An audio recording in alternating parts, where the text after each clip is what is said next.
So we started our discussion of World War I and World War II with the idea of the war of the world. Historian Niall Ferguson has said that the 20th century taken together, you could really call it a war of the world. All the wars in some ways are connected. There's a brutal succession of wars in the 20th century that use high technology to kill extraordinary numbers of people, that rearrange the world, and that are all connected. And certainly the two most prominent, just by virtue of their names, are World War I, the Great War, and World War II, a war that certainly was worldwide and remade the world. And then there are other wars like the Korean War, the Vietnam War, the entire range of proxy wars between the USA and the USSR, the Cold War, and then we had wars in the 90s, the Bosnian War, and the Afghanistan War in the 1980s, the first Gulf War, certainly the Spanish Civil War. So many wars, as you can write in the introduction to your paper. The 20th century saw so many wars, it's understandable Niall Ferguson talks of the war of the world. The world was at war throughout the 20th century. So your paper 3 is going to focus on, discuss the causes and consequences of World War I and World War II. Discuss the causes and consequences of World War I and World War II. And certainly World War I and World War II are connected. Most of the combatants, the belligerent nations are the same. And you can certainly say that one of the causes of World War II was World War I. World War I and certainly the Versailles Treaty was a cause, a direct cause of World War II. Those issues were not resolved until World War II. But backing up, what were the causes of World War I? There's a famous cartoon of about World War I that shows a bonfire. And it shows different things heaped on the bonfire. And those are the causes. All the causes are heaped on the bonfire. And how do you light a bonfire? You light it with a spark, with a match. So there are a bunch of causes and a spark. So think about that. World War I, what were the causes and what was the spark? So let's look at some of the causes of World War I. Around this time, there were great imperial powers. Great Britain was perhaps the greatest power in the world at the time. There were other great powers like the United States. Russia had a vast empire under the Tsar Nicholas. Germany was a growing power. Germany had reunited in the late 1800s and had impressed itself as the Central European power. Prussia, one of its states, had a great military corps, and Bismarck, the great Prussian leader, had united Germany and anointed Kaiser Wilhelm as the leader. And by the 1900s, we had Kaiser Wilhelm II, who was the leader of a very powerful Germany. And Germany looked around the world and said, why can't we be a great power too, on par with Britain, on par with the United States, on par with Russia? And so what we see from 1890, 1900s, right up to the start of World War I, is Germany trying to impose its status as a great power. And Germany saw Britain as a real rival. There was something of a family rivalry there, where Kaiser Wilhelm, Tsar Nicholas, and the royal family of the United Kingdom were all related. But there was also an industrial rivalry. You see the great ships like the White Star and the Cunard lines, like the Titanic, the Lusitania, the Mauretania. At the same time, it's not very well known, Germany had great seafaring lines as well. And there was a seafaring rivalry and an industrial rivalry between these powers as well. And what we start to see is that becomes a political and military rivalry. As crises break out around the world, crises in Morocco, crises in the Balkans, the great powers express their rivalry through proxies.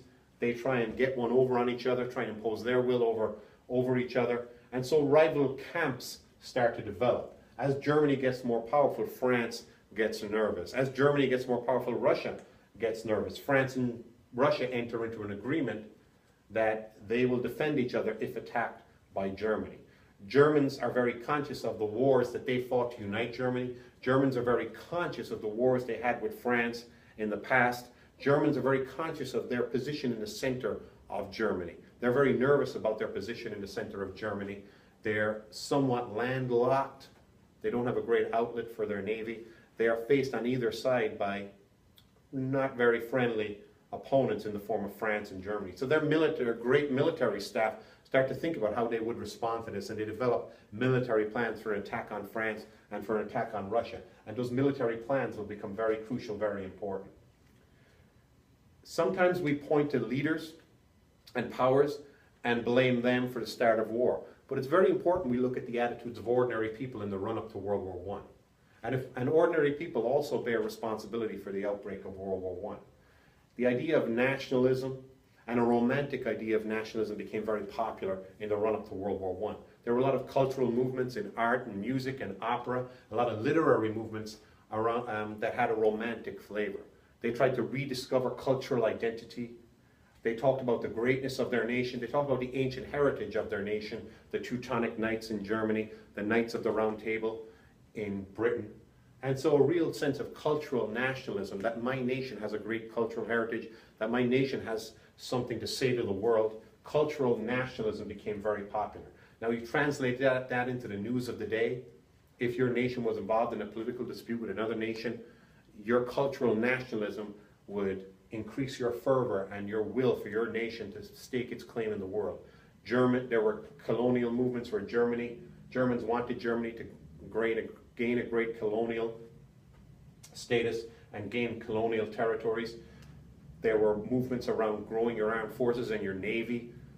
Ordinary Germans wanted Germany to have a great navy. Ordinary British people wanted Britain to maintain its naval supremacy.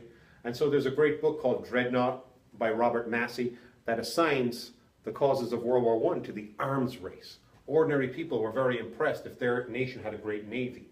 And a dreadnought is a naval vessel, a heavily armed naval vessel, which was the great technological development of the time.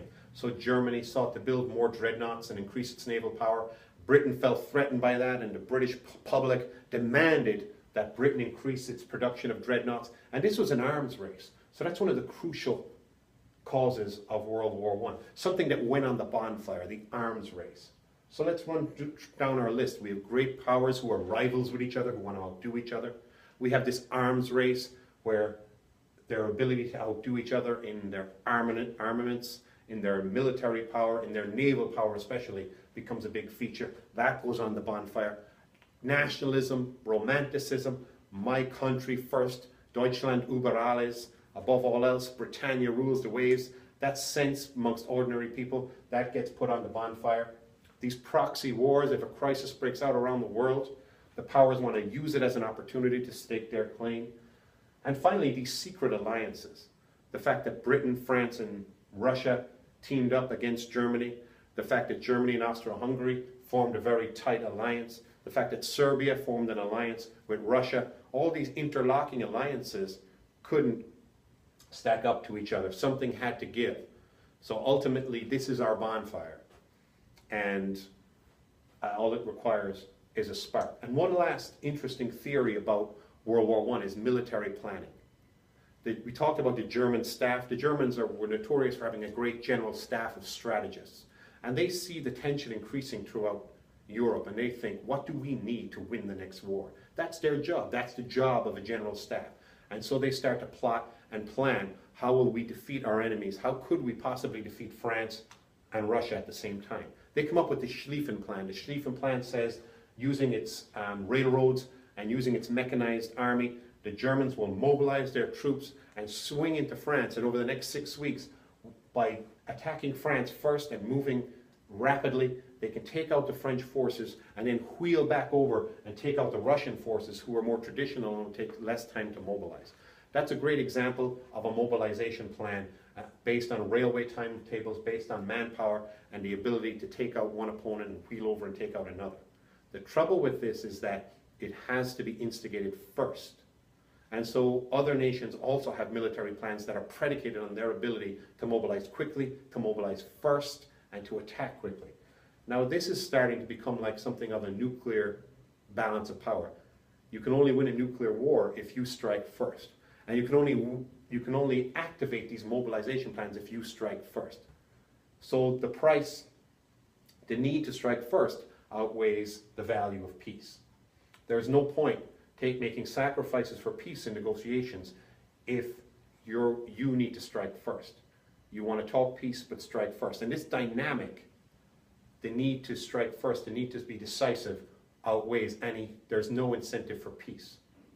So the great powers had little incentive for peace and had a great incentive to strike first. And when everybody involved in the conflict has that, then peace is unlikely to break out. War is very likely to break out. We have the bonfire. What's the spark? Well, the spark is very well known. The heir to the throne of Austria-Hungary visits a restive province called Sarajevo, and anarchists plot his assassination.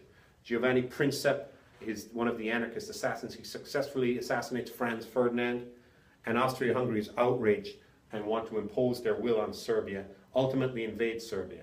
Now remember, Serbia has a secret agreement with Russia for its defense. Russia has a secret agreement with France, and Britain is willing to back up France as well. Ultimately, Europe plunges into this nightmare cauldron of war based on these secret alliances, based on the bonfire, based on the spark that starts the bonfire. Throughout history, this has gone down as the great lesson, and we see peace movements and you see diplomacy throughout the world, you see nuclear arms talks, all based on the lessons of World War I. And so we can see the flow of World War I as well, where it starts out with this romantic idea that men will be able to prove themselves. And one of the great examples of that is Rupert Brooke's poem, Peace. Rupert Brooke's poem, Peace, starts, "Now God be thanked who has matched us with this hour and wakened our youth from sleeping." So think about those lines. God be thanked who has matched us with this hour and wakened our youth from sleeping. So youth are slumbering, and youth need this opportunity to prove themselves. Thank God He's created this. We are here in this time, and we're matched up with this time, and we've wakened from sleeping, and we can prove ourselves. And this was seen very clearly as young men mobbed recruitment halls and mobbed Downing Street, where the Prime Minister lives, waving their hats and wanting to go to war. And this was repeated in other countries as well, and the refrain was, the war broke out in August, it will all be over by Christmas. Just like the mobilization plans, the young people wanted to go and prove themselves. And we see how this plays out, because ultimately the Schlieffen Plan saw the Germans sweep into France and almost overcame France, except for what was called the miracle of the Marne. At the Marne in France, France is able to mobilize enough of a defense to stop the German advance. The German advance doesn't, the Schlieffen Plan is not fulfilled. More British expeditionary troops come to back up France, and there's a stalemate on the Western Front. A stalemate on the Western Front, the troops dig in, and then their mechanized technology of tanks and machine guns and barbed wire leads to a war of attrition on the Western Front. And similar stalemate on the Eastern Front. Russia puts up enough of a defense. Russia has vast manpower. It doesn't have great technical or military ability, but it has enough manpower to hold the Germans on the Eastern Front. The Western Front notoriously ends up with a stalemate of troops in trenches and entrenched lines barely moving several miles over the course of the war, as the powers try to overcome each other using attrition tactics, sending troops over the top into machine gun fire, all to gain little pieces of land. These great battles, the Somme, Ypres, Passchendaele, go down in history as bloody sacrifices. Western civilization, as one author said, is tearing itself apart, throwing its sons into the meat grinder. There's an attempt to break the stalemate. The British think there's a soft underbelly of Europe where they can attack Germany's ally Turkey, and they can come up through the Balkans and attack Germany from the rear. They employ their own troops. The British troops are stranded on the Western Front, so they get some Irish troops and Anzac, Australian New Zealand troops, and attack Gallipoli. But of course, Gallipoli is well enforced by the Turkish defenders, and there's a stalemate there as well. Hundreds of thousands of Anzac and Irish troops are stuck in Salonika in Greece, dying of dysentery, and ultimately 50,000 men are killed and 200,000 casualties on the Allied side. There's a stalemate. And this starts to be reflected in the poetry too. Perhaps the most famous poem about World War I is Dulce et decorum est pro patria mori by Wilfred Owen. Wilfred Owen is fighting on the Western Front. He had been educated and had produced he'd been part of the Romantic literary movement. So now what does he think? What does the Romantic literary movement do when faced with the horror of war? Well, that's revealed all too clearly in Dulce et decorum est pro patria mori. How sweet and wonderful it is to die for your country. In the poem, Wilfred Owen reveals a gas attack and what a gas attack does to a man who's drowning. And Wilfred Owen describes in great detail, evocative detail, how a colleague dies in a gas attack. And he said, if you had seen this man, my friend, you would not say to youth ardent for some desperate glory, dulce et decorum est pro patria mori. How sweet and wonderful is to die for your country. Not so, says Wilfred Owen. And there are other great poets like Siegfried Sassoon that show what became of Western civilization on the Western Front and what a folly World War I is. Ultimately, the United States joins the war in 1917. The United States is eager to stay out of the war. Woodrow Wilson manages to craft American entry into the war, and American manpower is enough to break the stalemate on the Western Front. Right up through 1918, the stalemate continues. Germany has some prospects for victory. The Allies have some prospects for victory, but it's generally considered that the American entry gave enough resources and supplies to sustain the Allies until they could break through. World War I ends November 11th, 1918. Wilfred Owen dies a week before that, incidentally. Didn't survive the war. And Germany and the Central Powers are defeated. That's the end of World War I. Within the next year, in 1919, the great powers meet to decide the fate of Germany. The great powers meet to decide the consequences of peace. What does peace mean?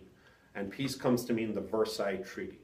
Germany, the blockade of Germany that had been in place for the war, the Allies had blockaded Germany, trying to restrict its supplies. They kept the blockade intact until Germany accepts the Versailles Treaty. Well, what does the Versailles Treaty of 1919 say? The Versailles Treaty was to decide on war guilt, who is responsible for the war, who should pay back for the war, and it severely punishes Germany. Germany is considered the belligerent power responsible for the war, and Germany must pay. That is ultimately what the Versailles Treaty decides. Woodrow Wilson, the American president, also saw it as an opportunity to establish some principles for small nations, for self-determination, some principles for peace, and the League of Nations is established. However, ultimately, when we're looking at the causes of World War II, Versailles Treaty stands front and center.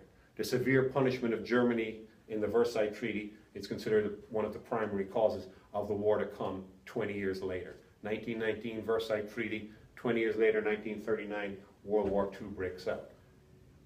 What is the connection? And we can dive into that. Look at the consequences. John Maynard Keynes, the great British economist, talked about the economic consequences of the peace. He wrote a reaction to the Versailles Treaty that economically and politically forecasted a nightmare for Germany. He forecasted that the economic consequences of the peace would be some form of fascist movement, that the Allies, by ensuring Germany couldn't recover economically, were sowing their own graveyard. And ultimately that proved to be the case. Germany lost the Ruhr Valley, its productive iron and coal valley. It lost that to France. Germany lost its colonies. Austria-Hungary, Germany's ally, was broken up. Germany's army was reduced to no more than 100,000 men. Its navy was reduced. Its air power was reduced. And the Kaiser was removed.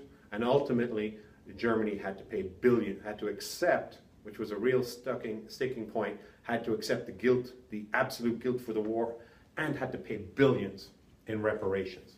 These billions in reparations would hang around Germany and militate against its recovery over the next few years.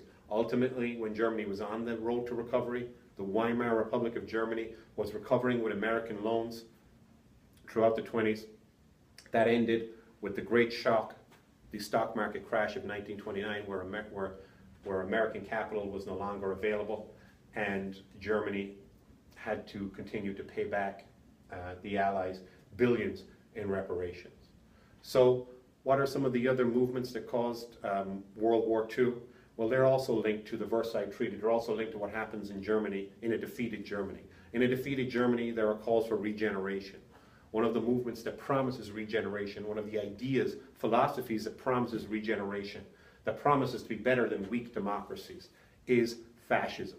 Fascism becomes very popular as democracy is seen as weak and unable to deal with poor economies. Democracy is unable to deal with issues like communism. Communism concerns a lot of people. Communism doesn't care about the church. Communism doesn't care about culture. Communism doesn't care about economics or property. So people are concerned that they want to turn to fascism.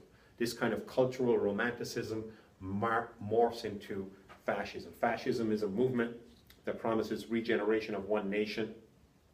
that promises strong leadership, that promises decisive leadership. Hitler's slogan tends to sum up fascism in Germany. Ein Volk, ein Reich, ein Führer. One people, one nation, one leader. Very popular idea to people in the 1920s, and especially after the stock market crash in 1929 that led to a global depression. A very popular idea that we should not be subject to global depressions. We should craft our own economy. We should have one leader and one movement that can do that. That becomes popular all throughout the world, in Britain, in Ireland, in Italy, in Germany, and everywhere there are fascist movements that, like the promise that fascism holds, that look to fascism to defend against communism. It's the rise of these kinds of movements, these kinds of ideas of racial superiority, ideas of aggressive nationalism, that are also behind World War II. We can see they break out in Spain in 1936. A democratic, anarchistic, communistic movement is elected to power in Spain in 1936, but a fascist movement opposes that. And so the war in Spain in 1936, from 1936 to 1939, becomes a proxy war where fascists and communists and other proponents of democracy fight each other. The fascists ultimately win out with help from the Nazis and help from the Italian fascists. So, looking again, what are the causes of World War II? The Versailles Treaty is a prominent cause.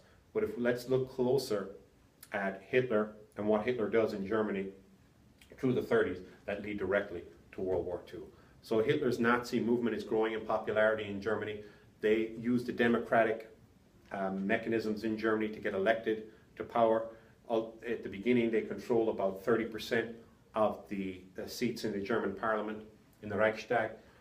However, Hitler is able to manipulate the situation to be appointed chancellor. There's division in the government, and they turn to Hitler to become chancellor. And Hitler is able to pass a succession of laws, the most famous of which is the Enabling Act, which allows Hitler to be the dominant leader in Germany, to become a dictator in Germany, where his will becomes law. And the movement increases its stranglehold incrementally. They manage to suppress socialist and communist opponents of the Nazis. The Nazis suppress their opponents piece by piece by piece.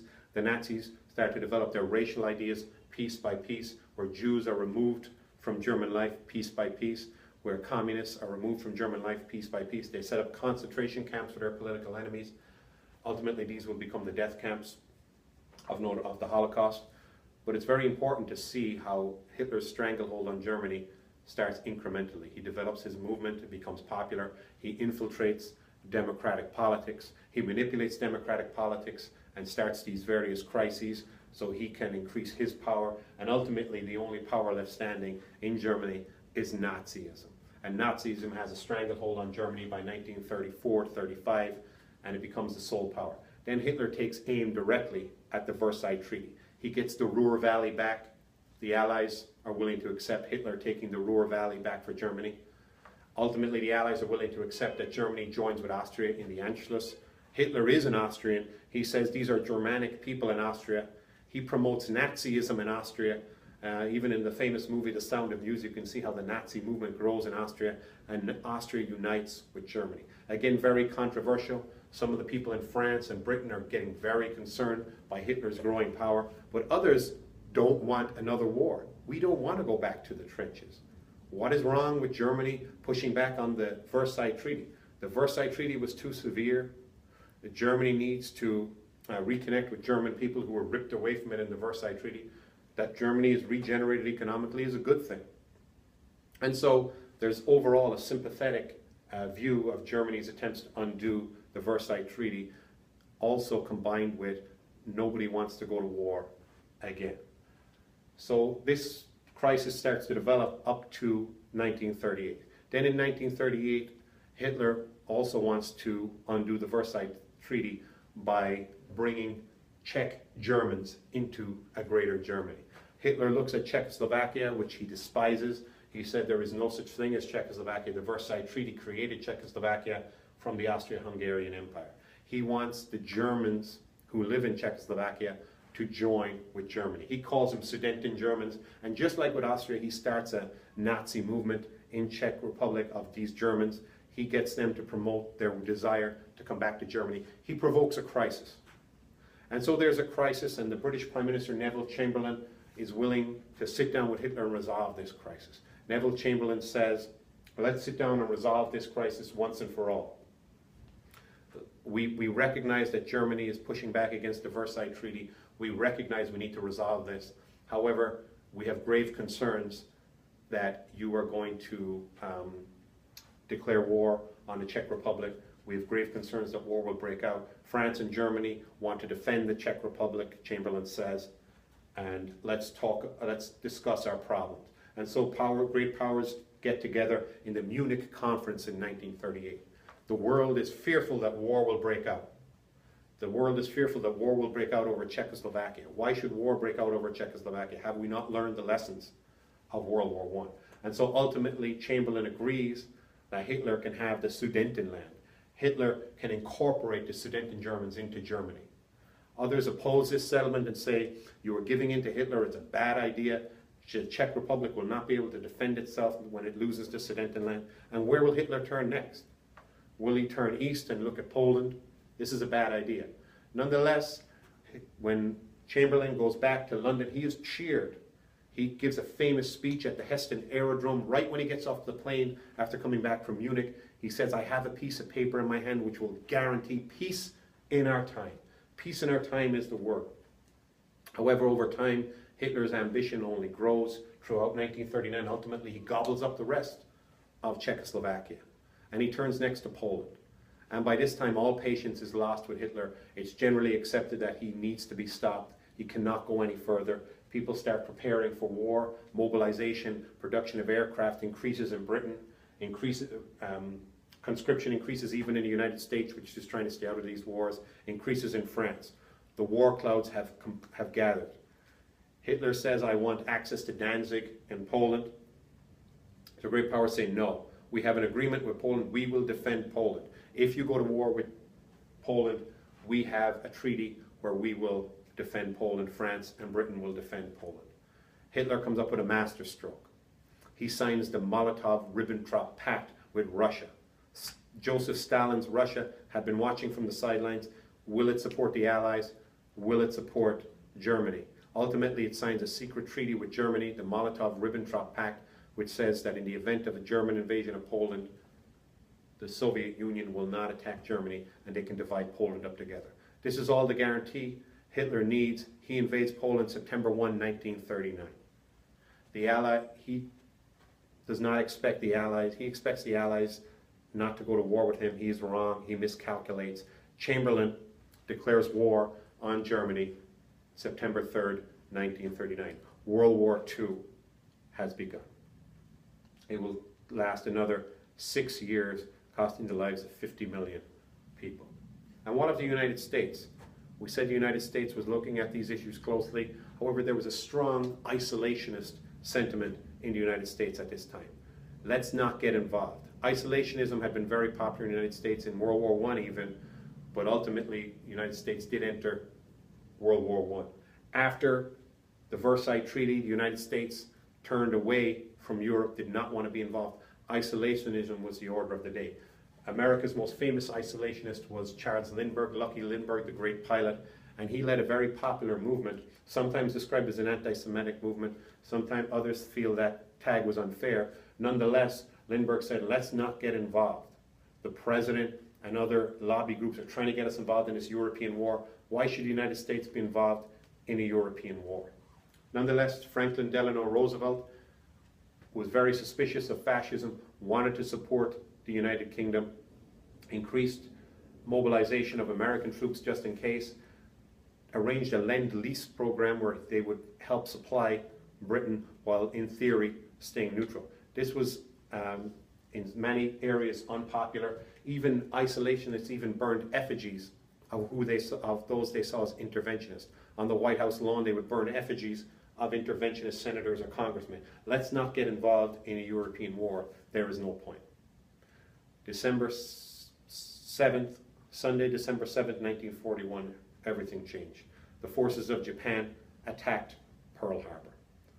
America declares war 2 days later. Isolationism is washed away in a tsunami of outrage at the secret attack by Japan, December 7th, 1941.